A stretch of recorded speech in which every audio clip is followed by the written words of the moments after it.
নমস্কার বন্ধুরা, এসপি মন্ডল কিচেনের পক্ষ থেকে তোমাদের সবাইকে অনেক অনেক শুভেচ্ছা। প্রতিদিনের মতো আমি আজকেও একটি রেসিপি নিয়ে হাজির হয়েছি। আজকের রেসিপিটি হচ্ছে নিরামিষ পনিরের রেসিপি।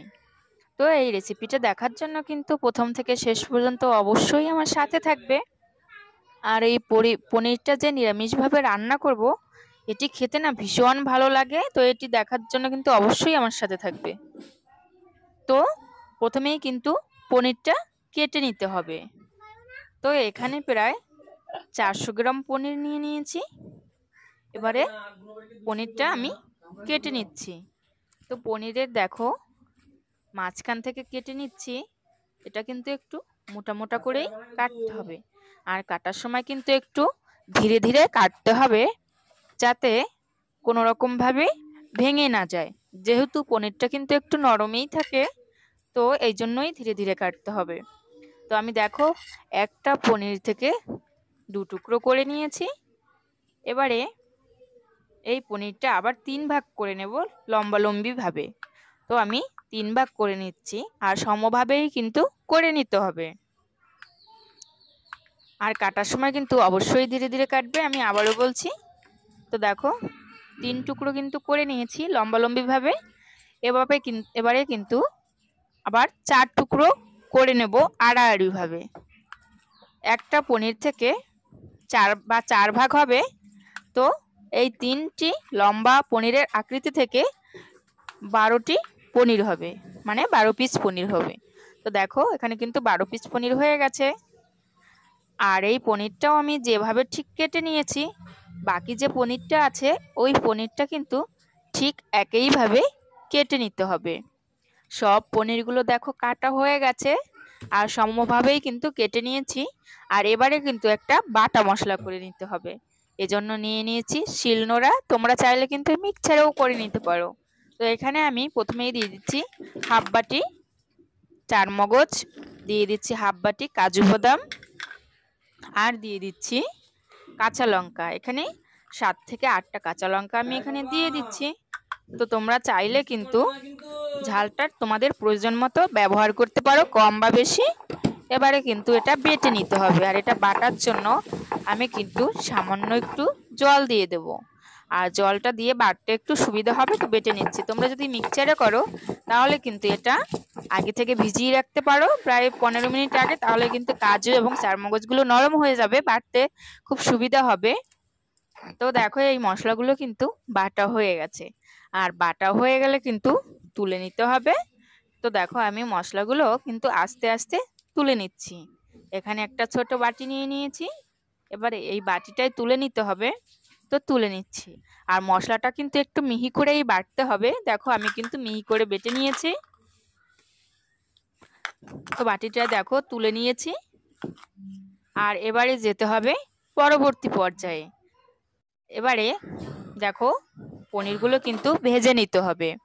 আর ভাজার জন্য একটা বাটিতে দেখো নিয়ে নিয়েছি নুন এবং হলুদ। এই হলুদটা কিন্তু আগে থেকে মাখিয়ে নিতে হবে, আর এই নুন হলুদটা আমি খুব ভালো করে মাখিয়ে নিচ্ছি। আর এইদিকে দেখো একটা কড়াই বসিয়ে রেখেছিলাম, কড়াইটাও কিন্তু খুব ভালো করে গরম হয়ে গেছে, আর নুন হলুদটাও মাখানো হয়ে গেছে। এবারে কড়াইটা গরম করে নিয়ে এর ভিতরে দিয়ে দিতে হবে সর্ষের তেল। আর তেলটা কিন্তু আমি দিয়ে দিয়েছি। তেলটা দিয়ে কিন্তু অবশ্যই গরম করে নিতে হবে। শুধু তেলটা নয়, কড়াইটাও খুব ভালো করে গরম করে তেলটাও ভালো করে গরম করে নিতে হবে, না হলে কিন্তু পনিরটা ভাজার সময় কড়াইতে লেগে যাবে। তো তেলটাও গরম হয়ে গেছে। এবার আমি খুন্তির সাহায্যে পনিরগুলো দিয়ে দিচ্ছি। একটু আস্তে আস্তে করে দিয়ে দিতে হবে। তো সব পনিরগুলো আমি দিয়ে দিচ্ছি এখানে। আর পনিরগুলো দেওয়া হয়ে গেলে কিন্তু মিডিয়াম আছে প্রায় 3 থেকে 4 মিনিট ভেজে নিতে হবে। তো 3 থেকে 4 মিনিট প্রায় ভাজা হয়ে গেছে। আর ভাজা হয়ে গেলে কিন্তু উল্টে দিতে হবে। যখন দেখবে যে এই পিঠটা একটু লালচে করে ভাজা হয়ে গেছে, তখন অপর পিঠ উল্টে ওই পিঠটাও ঠিক একইভাবে ভেজে নিতে হবে। তো আমি দেখো সবগুলো পনির এইভাবে করে উল্টে দিচ্ছি। আর সবগুলো পনির উল্টে দিয়ে তো একইভাবে অন্য পনিরগুলোও কিন্তু ভেজে নিচ্ছি। এটা কিন্তু 3 থেকে 4 মিনিট ভেজে নিতে হবে। তো সব পনিরগুলো কিন্তু এখন ভাজা হয়ে গেছে। আর দু পিঠেই কিন্তু সমভাবে ভাজা হয়েছে। আর এইভাবে ভাজা হয়ে গেলে কিন্তু একটা বাটিতে তুলে নিতে হবে। তো আমি এই ভাজা পনিরগুলো তুলে নিয়েছি বাটিটায়। আর যে গরম তেলটা রয়েছে ওই তেলটাই কিন্তু আজকে এই পনিরের রেসিপিটা হবে। আর এই রেসিপির জন্য প্রথমেই গরম তেলে দিয়ে দিতে হবে গোটা জিরে, শুকনো লঙ্কা, তেজপাতা। এটা দিয়ে কিন্তু একটু বেশ লাল লাল করে ভেজে নিতে হবে। যখনই দেখবে লাল লাল একটা ভাজা হয়ে গেছে এবং সুন্দর একটা গন্ধ বেরিয়েছে, ঠিক তখনই দিয়ে দিতে হবে কিন্তু আদা কুচি। তোমরা চাইলে এখানে আদা বাটাও ব্যবহার করতে পারো, তবে আমি এখানে আদা কুচিটা ব্যবহার করেছি। দিয়ে দিতে হবে ছোট বাটির 1 বাটি টমেটো কুচি। আর তোমরা যতটুকু পরিমাণে পনির নেবে সেই অনুযায়ী মশলাটা ব্যবহার করবে, কম বা বেশি। তো যখনই দেখবে টমেটোটা গলে গেছে, ঠিক তখনই কিন্তু বাটা মশলাটা এখানে অ্যাড করতে হবে। তো আমি এখানে বাটা মশলাটা দিয়ে দিচ্ছি, চারমগজ, কাজু এবং কাঁচা লঙ্কা বাটা। আর এটা দিয়ে প্রায় 2 মিনিট মতো ভেজে নিতে হবে। তো আমি একটু হালকা নেড়ে দু মিনিট মতো ভেজে নিয়েছি।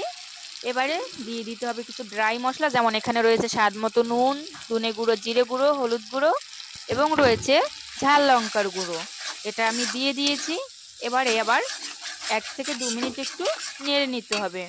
তোমরা চাইলে এখানে কালারের জন্য কাশ্মীরি লঙ্কার গুঁড়ো ব্যবহার করতে পারো। আমি এখানে কিন্তু কালারের জন্য কিছুই ব্যবহার করিনি। এবারে দেখো মশলাটা কিন্তু কষানো হয়ে গেছে। যখনই দেখবে এইভাবে একটু গা থেকে তেলটা ছেড়ে দিয়েছে, তখনই কিন্তু গ্রেভির জন্য জলটা দিয়ে দিতে হবে। আর আমি দেখো জলটা দিয়ে দিয়েছি। জলটা দিয়ে কিন্তু একটু খুব ভালো করে ফুটিয়ে নিতে হবে। তাহলে চলো জলটা কিন্তু একটু খুব ভালো করে ফুটিয়ে নিই। যখনই দেখবে যে গ্রেভির জলটা এইভাবে টকবক করে ফুটছে, মানে তখন একটু গ্যাসের আঁচটা বাড়িয়ে রাখতে হবে। আর তখনই কিন্তু পনিরগুলো দিয়ে দিতে হবে। তো দেখো সব পনিরগুলো কিন্তু দিয়ে দিয়েছি। পনিরগুলো দেওয়া হয়ে গেলে আবারও কিন্তু হাই আছে এইভাবে পনিরগুলো খুব ভালো করে ফুটিয়ে নিতে হবে। যখনই দেখবে পনিরটা গ্রেভি এরকম গাঢ় হয়ে এসছে, প্রায় হয়ে এসছে, ঠিক তখনই কিন্তু দিয়ে দিতে হবে গরম মশলা। তোমরা চাইলে কিন্তু এখানে ধনেপাতাও অ্যাড করতে পারো, তবে আমার হাতের নাগালে ছিল না তাই আমি ব্যবহার করিনি। আমি এখানে শুধু গরম মশলাই ব্যবহার করেছি। এবার এটা কিন্তু একটু নেড়ে নামিয়ে নিতে হবে। তো আমি এখানে কিন্তু একটা বাটি নিয়ে নিয়েছি, যে বাটিটায় আমি পনিরটা ভেজে রেখেছিলাম ওই বাটিটাই কিন্তু নামিয়ে নিচ্ছি। আর দেখো কালারটা কিন্তু কত সুন্দর এসছে। তো দেখো আস্তে আস্তে করে এবার নামিয়ে নিচ্ছি। আর এই পনিরের রেসিপিটা খেতে না ভীষণই ভালো লাগে। তোমরা কিন্তু একবার হলেও বাড়িতে ট্রাই করবে। শুধু দেখো গ্রেভিটা কেমন হয়েছে, এটা অসম্ভব মজার হয়। গরম ভাতে তো এই একটা রেসিপি হলেই যথেষ্ট। তো রেসিপিটি যদি তোমাদের ভালো লেগে থাকে তাহলে কিন্তু অবশ্যই লাইক, কমেন্ট এবং শেয়ার করে আমার পাশে থাকবে। আর পরবর্তী ভিডিওগুলো পেতে চ্যানেলটি সাবস্ক্রাইব করে বেল আইকনটি অল করে রাখবে। তো সবাই ভালো থেকো, সুস্থ থেকো।